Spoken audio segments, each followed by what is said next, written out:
हामी यी सामानहरूको महत्त्व र प्रयोगको बारेमा कुरा गर्नेछौँ।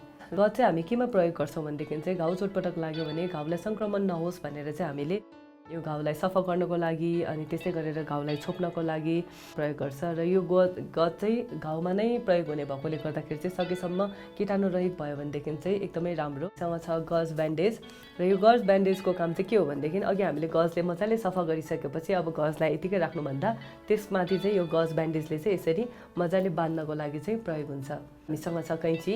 अब कैँचीको बारेमा त धेरै भनिराख्नै परेन, कैँचीको काम काट्ने हो होइन।